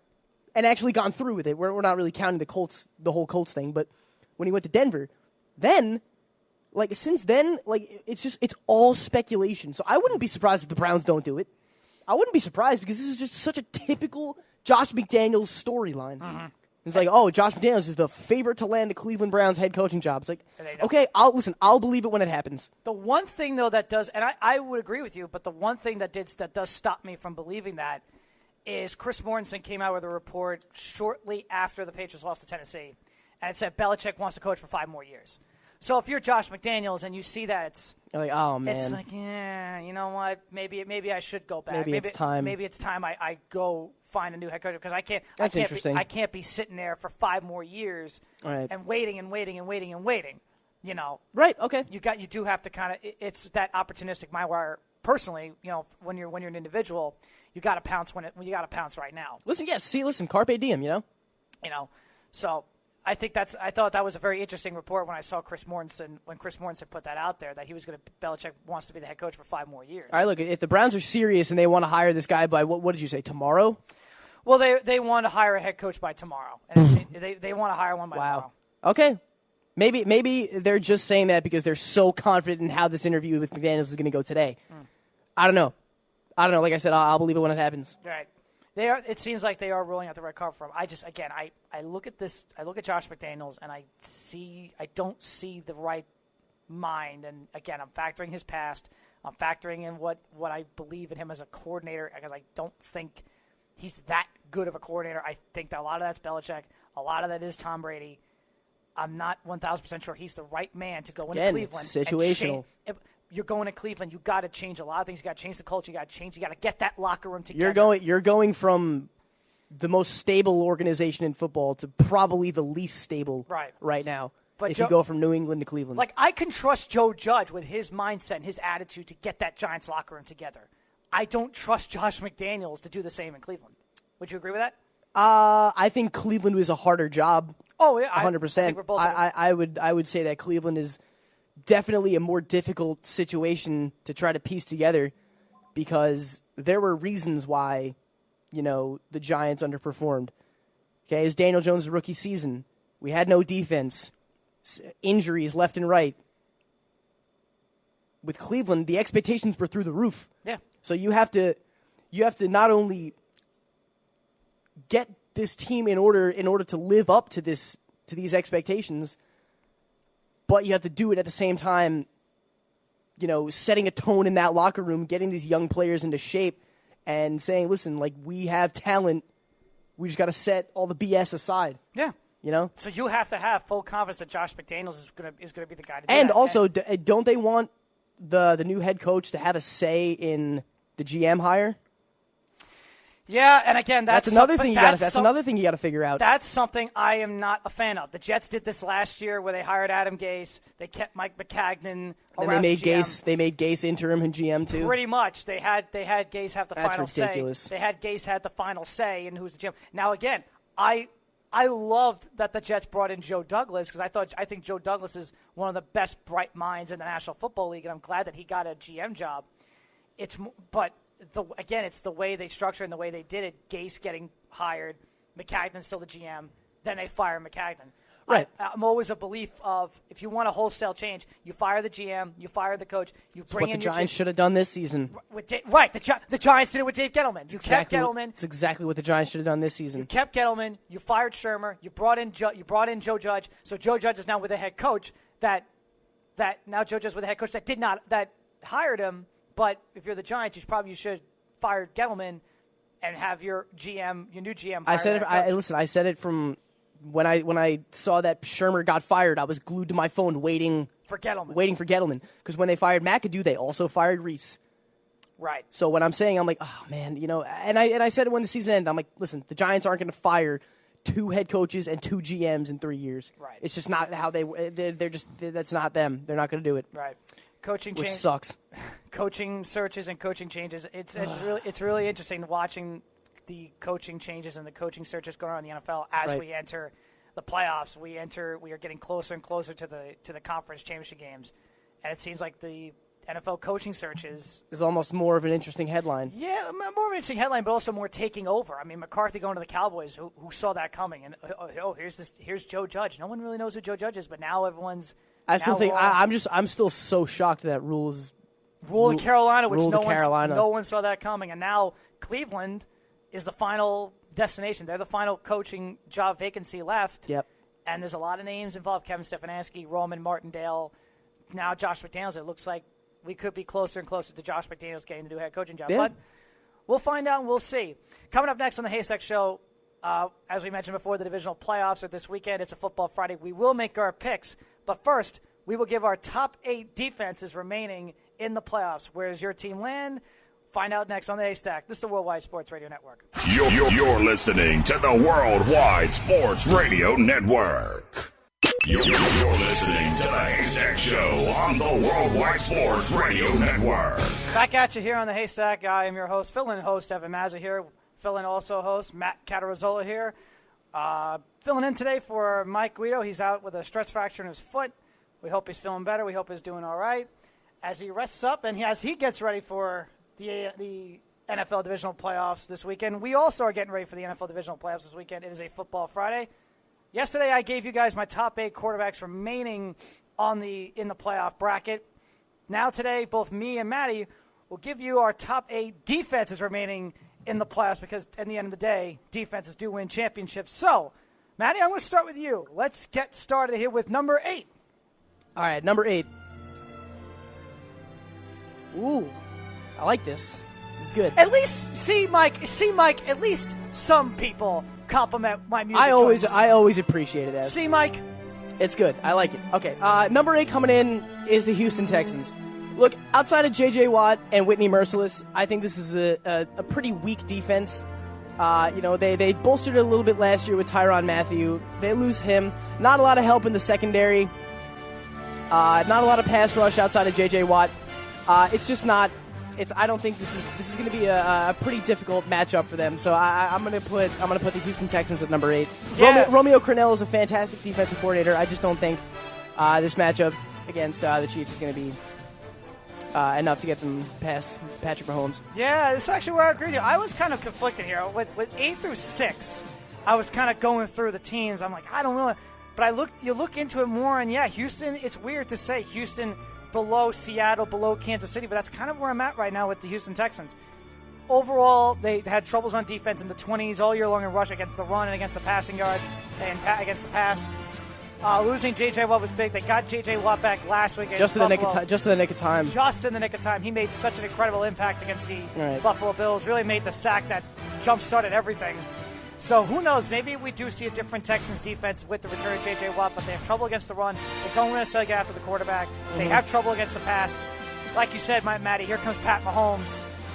I got the Houston Texans at number 8. Yeah. Number 7, what do you got, Matty? Number 7, I'm going to put their opponent this weekend. I'm going to put the Kansas City Chiefs. I know there's some question marks still around Chris Jones. I know he was limited in practice, who is their defensive star. Again, addition of Tyrann Mathieu and the secondary helped them out a lot.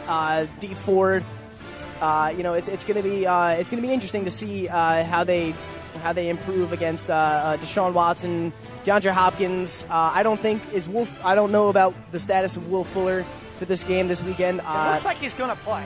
Yeah, but just another listen. Not a lot of same situation. Not a lot of corner help. Their secondary is relatively weak. Not a lot of great linebacking help. I just think that they're in terms of this postseason overall. I mean, thank God they have the offense that they do. When you put up 40 a game, you can afford to have a below average defense. But I think I got them at 7. Number 7 for me, actually, I got the Seattle Seahawks. And again, the Seattle early in the season, the first couple of months, they were pretty dreadful. Right. Then the last month and a half, they actually kind of picked it up. Had a minus 12 turnover margin. Mm-hmm. They did kind of pick it up in the last month and a half. They did unfortunately struggle the last couple of weeks, but they've been kind of in a weird up and down defense. They had trouble getting after the quarterback. I know they got 7 sacks against Philadelphia, but that was with Josh McCown. I do understand and maybe agree with the sentiment that if Carson Wentz was playing, maybe the Eagles would have won this game and they would have moved on. But unfortunately, that didn't happen. They're going to need Jadeveon Clowney to step up big time. Ziggy Ansah, they need him to step up. Diggs to step up. They really need these guys to get after the quarterback. I do think the Seahawks defense is better than what it was early in the season. Still very spotty to me. Okay. Number 6, what do you have, Matt? Number 6, I got the Tennessee Titans, and I think I'm looking over this list a little bit. I may have them a little bit lower, but I'm still going to make the case. They have good playmakers on there. Kevin Byard. They got Malcolm Butler still. The former Patriot. I'm blanking on his name. The guy that dropped the pick 6, but then actually got one later in the game. They have good. Logan Ryan. Logan Ryan. That's it. Yeah. I think they have really good really good back seven. They can get the job done. I think it all really matters on the offense when they go in this weekend. And I got the Titans at number 6. I'm going to go with Kansas City number 6 because they have the last 6 games. The Kansas City Chiefs have allowed 11.5 points per game. This is not the same Chief defense that faced the Houston Texans. This is not the same Chief defense from earlier in the season. This Chief defense is better now than it ever was all season long. And we've said this all season long, even into the offseason. Kansas City, if their defense can just be good with that explosive offense and get hot at the right time, they will go to the Super Bowl. This offense is good enough to go to the Super Bowl. Yeah. It's really all about the defense. Can the defense be good enough to get them to a Super Bowl? Right. And I think it's getting hot. It's playing extremely well. You've got Frank Clark now. You've got Chris Jones, Anthony Hitchens. You've got Kyle Fuller, Tyrann Mathieu. You've got guys stepping up and playing great. Can the Chiefs carry this over now into the postseason against a Deshaun Watson offense that lit them up the last time? But again, this isn't the same Chief defense as what happened as the previous time they met. This Chief defense is a lot better. I've been very impressed with the Chiefs as the season has progressed. Like I said, 11.5 points allowed the last 6 games by the Chiefs defense. Very impressive. Number 5. Number 5, I got the Seattle. This is where I'm going to put the Seattle Seahawks. A lot of things you said are very true. They do have guys that need to step up big. Jadeveon Clowney needs to prove that he's that premier pass rusher that got all that money. Ziggy Ansah's got to solidify himself. Guys like Bobby Wagner, yes, really leaders of that defense really got to control the pace of the game, and I think that they're capable of doing that. You know, Diggs in the back, the Griffin brothers. I think they can all do.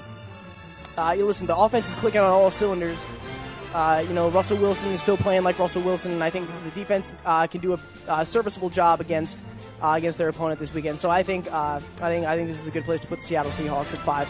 I'm going to put Tennessee at number 5. I think their defense isn't necessarily, with Dean Pease as defensive coordinator, it's more about scheming your blitz, win a blitz at the right time, and play good coverage. Now, sometimes that comes back to bite you. I've watched Dean Pease when he was defensive coordinator for the Ravens. Playing coverage, not necessarily being too aggressive. I mean, for goodness sake, they literally, on a Hail Mary attempt with Tom Brady before the half, they sent everyone back in coverage. Everyone. There was nobody on the line of scrimmage on the defense. But this is a good defense. Tennessee is really good defensively. They got guys who make plays. Guys like Kevin McCray they got from Baltimore. He's actually stepped up and played well. Right. Daquan Jones, Jeffrey Simmons, of course, led by Jarrell Casey. Kevin Byard is one of the best safeties in the league. Maybe the best. You can make a case he is the best safety in the league. Mm-hmm. But Tennessee, you like what they did. They've built this defense the way they always build Titans defense. Strong up front, strong defensive line. I think they will give the Ravens a run for their money in the first half of this game. I do think the Titans offense will be settled down a bit. I don't think Derrick Henry's going to run for 160 rushing yards. That will force the Titans defense to get more turnovers on Jackson and the Ravens offense. That's why I think Baltimore's going to pull away, because I do think the defense is going to have to hold off longer than they're going to have to. Okay. But that's a darn good Titans defense that they've built for the last couple of years. That's true. Number 4. All right, number 4, I got the Green Bay Packers.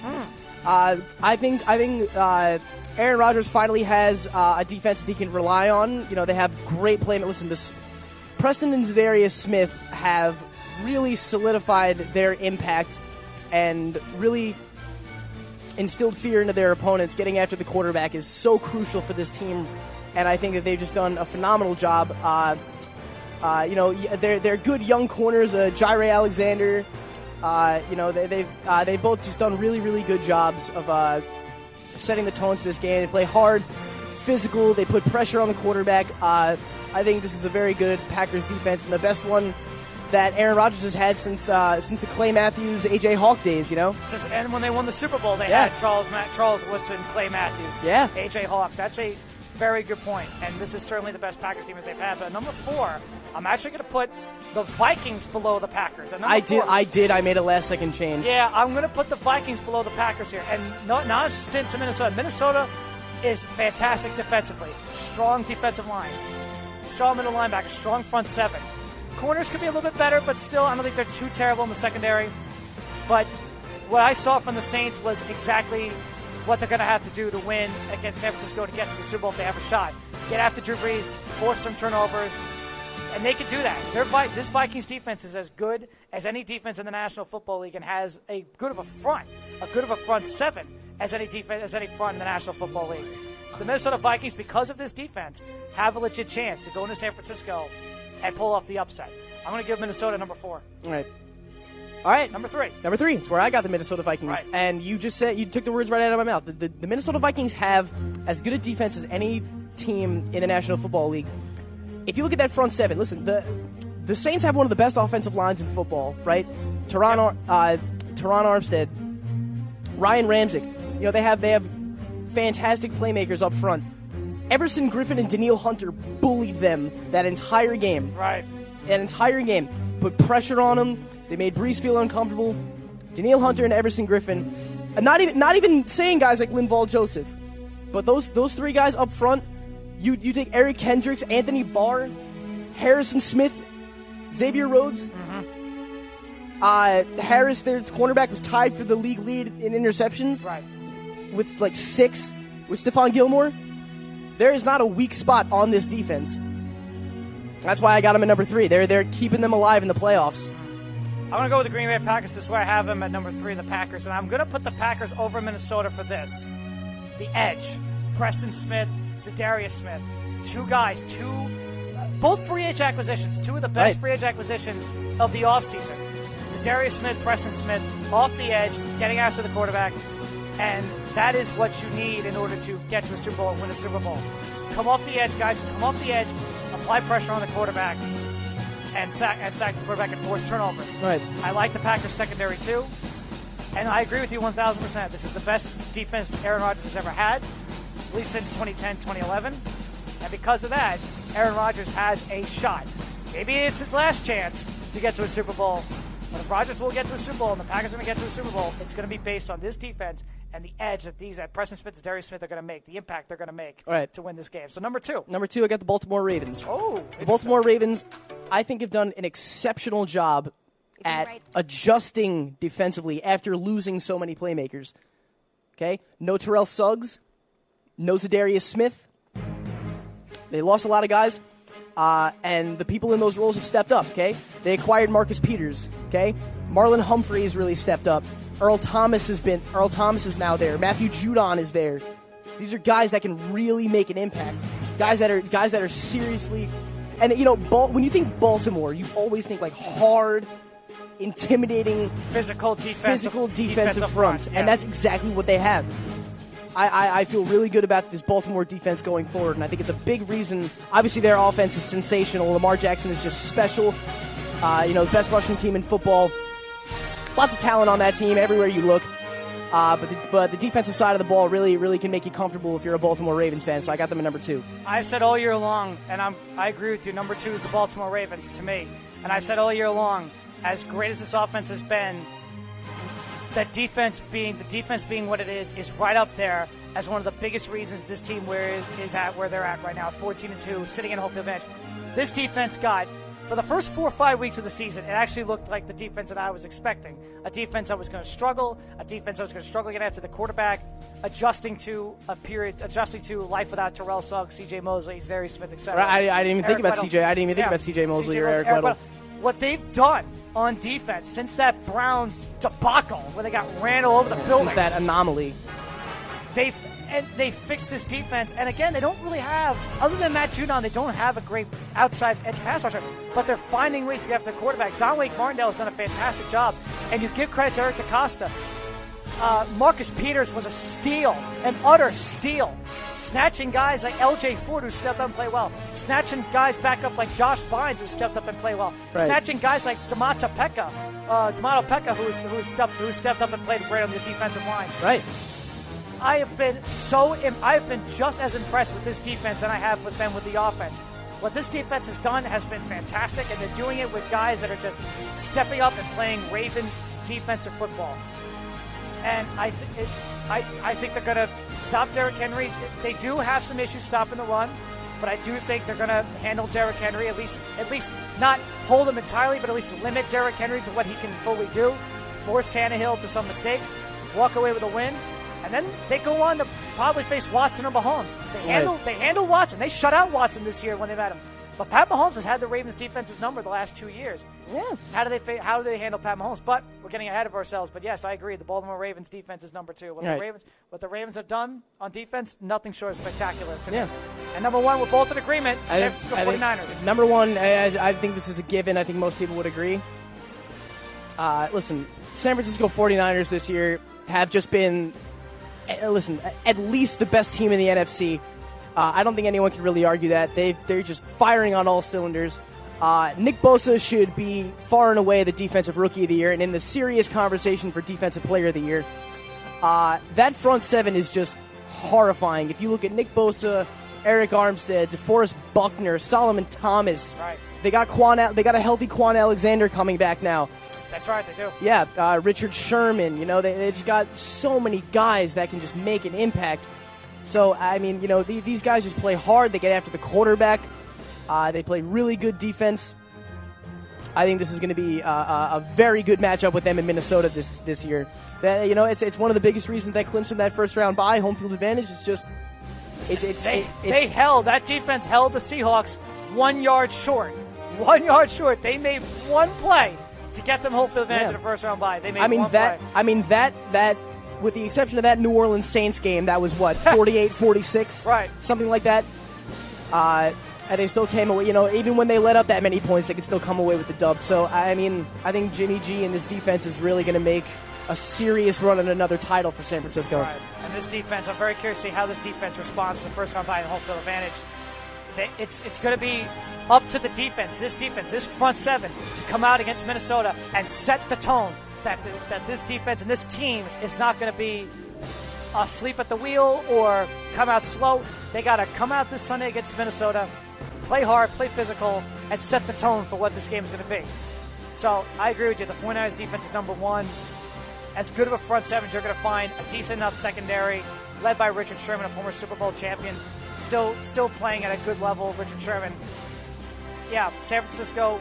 And I think defense is strong. Another thing about Richard Sherman is he has that Super Bowl experience. He has a relatively young football team that doesn't have experience. Right, and he has that. He has the tools to be that defensive leader that can kind of guide these young players like Bosa. Get him in that right state of mind. Like, all right, listen, this is where it matters. This is what we play for. Mm-hmm. And, Richard Sherman, we know he can get guys fired up. Mm-hmm. Get the guys in that right state of mind. So I'm sure he's been around all week telling these young players, guys like Jimmy Garoppolo, obviously was a backup in New England, but now first time as a starter. Debo Samuel, George Kittle. I'm sure Emmanuel Sanders is doing the same thing as Sherman is, because Sanders was a part of playoff teams with the Denver Broncos and Pittsburgh Steelers. So having guys like that does help. We'll see how it translates to the field. But yeah, this defense is sensational. It's absolutely sensational. So that would do it. The top 8 defenses from me and Matt Catarazzolo. Remaining so far in the NFL playoffs, entering the divisional round. But we are not done talking about the divisional round of the playoffs, because we still have to make picks. Who do we think will be facing each other next Sunday in the conference championship games? Who will represent? Who could have a shot to represent the NFC and the AFC on Super Bowl Sunday in Miami? Find out coming up next on the Haystack on the Worldwide Sports Radio Network. You're listening to the Worldwide Sports Radio Network. You're listening to the Haystack Show on the Worldwide Sports Radio Network. And good to have you back on the Haystack Show. We're about to wrap this thing up. We're gonna have picks. Starting right now, we're going to pick who we think will go to the AFC and NFC championship games. And then after that, we're going to do everyone's favorite Friday athlete deathmatch. So, let's roll. To start things off, the first game of divisional weekend is Vikings-49ers. Vikings favored by 7 entering this week's contest in San Francisco. Matt Catarazzolo, who do you got? The Vikings are favored? I'm sorry, no, I said 49ers are favored. I was going to say Vikings? Yeah, I was like, oh my God, no way.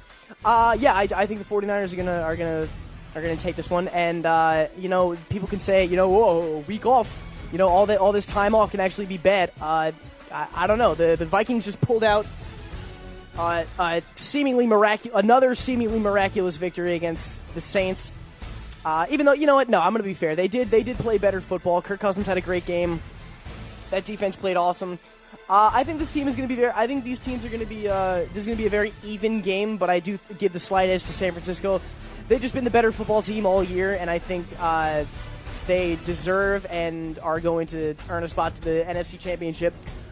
I'm going to say the Niners pull this one out 24-20. I am going to go with San Francisco. We've been talking about all week. Yes, I agree. Minnesota has all the potential and the talent in the world to go into Minnesota and go into San Francisco and pull this off. It wouldn't surprise me if they did. And I actually do think San Francisco will get off to a bit of a slow start. But I do think it won't. I don't think the slow start will be bad enough for them to where they're playing from behind or whatever. I do think this game will be tight. I think it'll be close all the way. I think San Francisco's defense will make one more play on Kirk Cousins. Maybe a turnover, fumble, interception. I think they'll make one more play. I think Jimmy Garoppolo in this offense and Kyle Shanahan will make one more play. All the pressure is on San Francisco. A lot of pressure on Minnesota. I will take the San Francisco 49ers in a really close one. I'll also go with your score too, 23-20 San Francisco. Up next, the Saturday night game. Titans-Ravens. Ravens favored by 9.5. Our injuries right now are concerns with Mark Andrews, concerns with Mark Ingram on the Ravens front. Right, I saw that.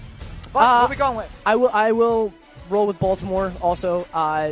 Same thing. It's been the better team all season. However, I don't think this is going to be an easy game. The Titans are no easy opponent. Right? Listen, they just beat Tom Brady and the New England Patriots. All right? This isn't like they shouldn't be just, brushed off. This is a tough opponent that's going to give you, 60 minutes of hard football. They're built similarly. They are. They are built similarly. Power running teams, good defenses, good head coaches.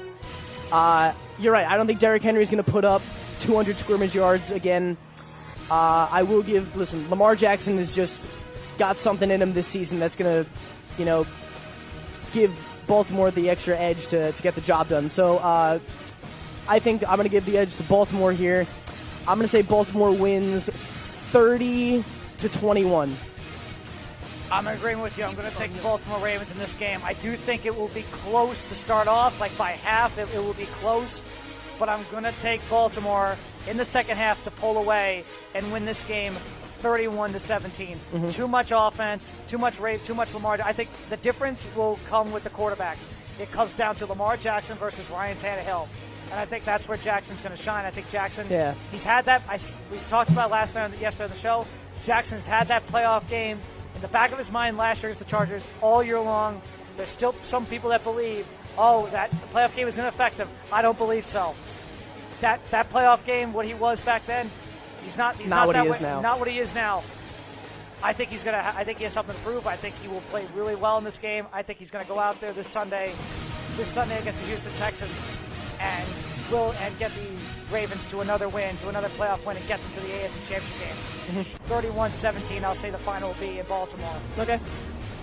Next up, the Sunday games. Chiefs-Texans. Chiefs favored by 9.5 at home. Maddie, who are you going with? I'm going to roll with Kansas City, man. Chiefs, listen, it's very hard to bet against the Chiefs or to pick against the Chiefs, especially with that healthy offensive arsenal that they have. Look, Houston Texans, they're a good team. They're a playoff team. Deshaun Watson is special. DeAndre Hopkins is special. But outside of those two, you got J.J. Watt and Whitney Merciless on the other side, but outside of those four really core players, I don't trust the supporting staff enough to get the job done, especially against the best offense in football for the past year. Patrick Mahomes, I think, is going to light that Texans team up. Even though the Texans gave him problems last time, I'm still going to roll with the Chiefs. I think it's going to be a very high-scoring game.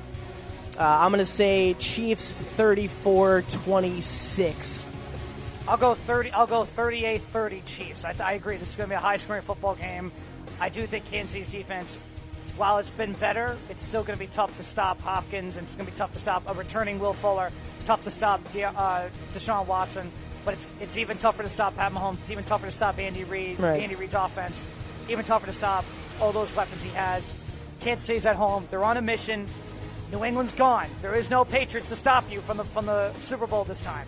No costly offsides penalty this time. No costly offsides. That hopefully does not happen for the Chiefs, for the Chiefs' sake. Right. Give me Kansas City all the way in this one. It'll be close. Good high-scoring football game. 38-30 Kansas City. The final divisional playoff game, and this was the toughest one for me. I agree. This is the toughest one for me to pick. Seahawks at the Packers. Packers favored by 4, but Seattle is such a good road football team. It's not even funny. Listen, it's equally hard to pick against Aaron Rodgers as it is to pick against Russell Wilson. I mean, these are just Aaron Rodgers finally has everything he needs to get the job done. You know, he's had excuses for years. You know, no running game, no defense, issues with McCarthy. Those are all resolved now. Aaron Jones was tied with Christian McCaffrey for most scrimmage touchdowns this year. I think it had like 19 or something crazy like that. This defense is just incredibly good. Devontae Adams is a top 5 wide receiver in football. You know, the offensive line is coming together with Bakhtiari. I just think that it's going to be. Are they in Lambeau, Ev? It's at Lambeau Field. They're at Lambeau Field. You know, Russell Wilson is if Lamar Jackson wasn't having this type of season, Russell Wilson would be my pick for MVP. You know, they have all those injuries. You know, no Carson, no Rashad Penny, no CJ Prosise. A lot of injuries to that backfield. You know, they brought back Beast Mode, which I think was actually a really good move to kind of bring that juice back to that offense. DK Metcalf looks like he can be a really special wide receiver in this league. You know, you still got guys like Lockett, and then on the other side of the ball, you got Clowney, Wagner, all those guys we talked about before. I still think I'm going to give the slight edge to Green Bay here. Very, very tight game. I think 24-23 Green Bay in Lambeau to advance to the NFC Championship game. This game is going to be incredibly tough to pick. I think Green Bay's defense is just better than Seattle's. Seattle's defense I don't think is terrible, but it's not necessarily better than Green Bay. I do think Russell Wilson, man, this is so tough. Russell Wilson, to me, other than Tom Brady, is the most clutch quarterback in the National Football League. Right. It's so tough, but I will pick the Packers. I will pick the Rodgers slightly over Russell Wilson this game. And just as a team with their running game and that defense, I will say Green Bay 20-17. But boy, it would not shock me if this is the other way around. Seattle pulls it off. I wouldn't be surprised with any outcome in this game. Yes. I wouldn't be surprised if it was Seattle. I wouldn't be surprised if it's Green Bay. That's what makes this game so great. The NFC, we got to figure with the AFC, right? Not to say Houston, Tennessee can't win their. But they're football game. clear favorites. It's clear favorites. We're expecting Baltimore, Kansas City AFC title game. In the NFC, it could be any of them. It could be Vikings, Packers. It could be Niners, Seahawks. It could be Vikings, Seahawks. Niners, Packers. Boy, wouldn't that be fun? Niners, Packers, NFC Championship game. I think that'd be pretty fun. That'd be great, yeah. You know, I would love to see Seattle 49ers just because I feel like as fans we need a round 3 of that game. We need a round 3. That chapter is still open. Absolutely, we need a round 3. I still want.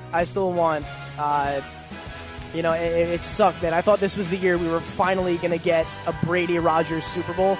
At least it looked like that in the regular season. Right. No, a Brady Rodgers Super Bowl. Oh, Brady. Oh, sorry. I thought you said Breeze. My apologies. A Brady Rodgers Super Bowl. I thought this was the year we were finally going to get it. It looked like that through the regular season, but it just didn't pan out that way. Yeah.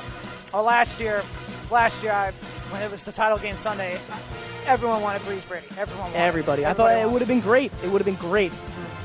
It would. I personally wanted Rodgers Brady. Like I would have liked to see at least once Rodgers versus Brady in the Super Bowl. Listen, it was the Kobe LeBron that we never got. Yeah, I agree with you. But so that's our predictions for a divisional playoff weekend. I'm going with the Ravens and the Chiefs to face off against each other in the AFC title game. Matty also going with the Ravens and the Chiefs, and both of us are going with the 49ers and the Green Bay Packers taking on each other in the AFC title game for the right to go to the Super Bowl. Yep. And that will do it. Hopefully we're right.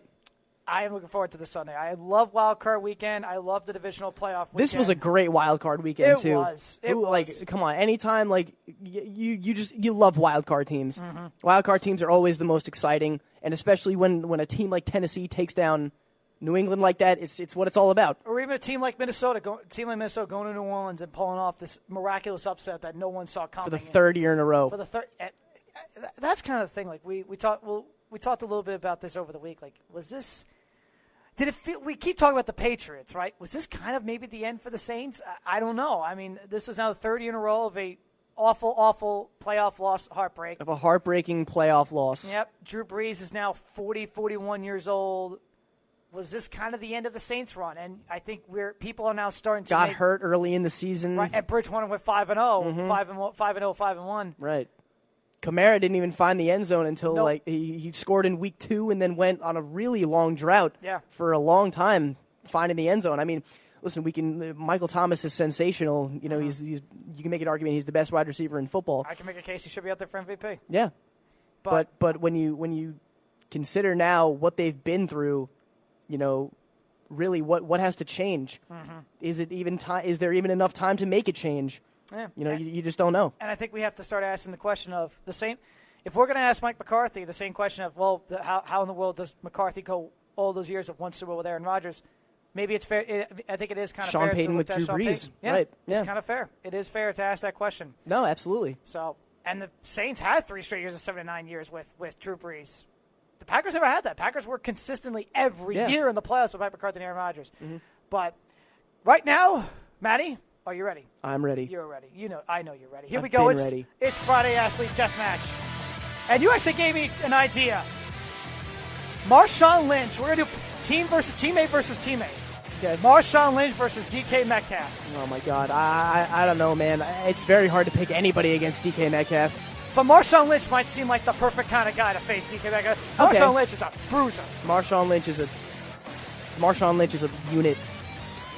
All right, yeah. I actually no. DK Metcalf is younger. He's more agile. He's just a freak of nature. I'll take DK. I will take DK too. But man, this would be a This would be a fight to the death. This Yeah. might be a fight to the death. Had to be. All right, you know what we'll do for this Friday Athlete Deathmatch? Let's do the divisional opponents. Right. Right. So let's pick one from each game. Okay, so Titans Ravens. Okay. Let's go. Derrick Henry versus Matthew Judon. Ooh. I don't know if I'm taking anybody over Derrick Henry, dude. Judon is tall. He's physical. Derrick Henry's dude. Come on. Derrick Henry is just a bruiser. Derrick Henry's not what a running back should look like. Okay, so Derrick Henry is. Okay. Derrick Henry is 6'3", 238. Matt Judon has got to be like 6'6". All right. Okay, Matt Judon is. Oh no, he's 6'3", 260. So he's the same height as Derrick Henry. I actually did not know that. I will go. You know what? I'll go with Derrick Henry. Yeah, I think I'll go with Derrick Henry too. I will go with Derrick Henry too. All right, next game. That's. How about Brandon Williams against Jarrell Casey? Jarrell Casey is just a monster, bro. I'm taking Jarrell Casey. I think I might go Jarrell Casey too. Brandon Williams is a big mean son of a gun, but I would think I'll go Jarrell Casey too. Next one we'll go with 49ers Vikings. 49ers Vikings. Okay, ready? Danielle Hunter or DeForest Buckner? I think, dude, I think Buckner is like my number one. He's so hard to go up against because of how tall he is. No, I know, but I still think in any Friday Athlete Deathmatch ever, if this was like a real life thing, and you had to make a selection, I think DeForest Buckner is my go-to. That's just insanely big. At 6'7", 287, you'd be hard pressed not to go. Yeah, with I'm gonna of solid muscle. I'm gonna take Buckner. I'll take Buckner too. How about Dalvin Cook against George Kittle? Oh, dude, George Kittle loves wrestling. That dude can definitely fight. I'm taking Kittle. I'll take Kittle too. You're right. He's a gigantic wrestling fan. He's kind of a bro. Kittle's kind of a bro. I love Kittle, dude. You can't not like George Kittle. He's a bit of a bro. Dude's the man. All right, what's next? Next up, we're gonna go with Chiefs Texans. Chiefs-Texans. Are we tempted to do J.J. Watt against any Chiefs? Probably not. I think J.J. Watt's the premier fighter in both of these teams. Okay, I'm going to say... Laramie Tunsil. We're on teammate versus teammate. Laramie Tunsil or J.J. Watt? Yes, teammate versus teammate. Oh, Watt, dude. 100%. 100% Watt. All right, Texans versus Chiefs now. For real. What about...